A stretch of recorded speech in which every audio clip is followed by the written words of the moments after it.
the intervals between tank outages is up to 20 years. So they're long runs, and our clients are going to do whatever they can do to keep that tank in service. There's a number of techniques that they use to maintain the tanks in service. They're low pressure applications, so you can install golf tees into holes. You can use polymers. You can use fiberglass. There's a number of techniques that they utilize to keep the tanks leak free.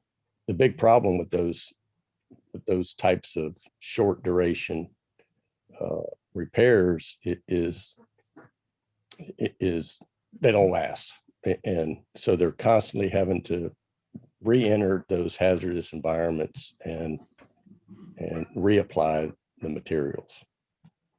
And that's where Forge-Tek comes in, is being able to bring engineered long-term mechanical solutions to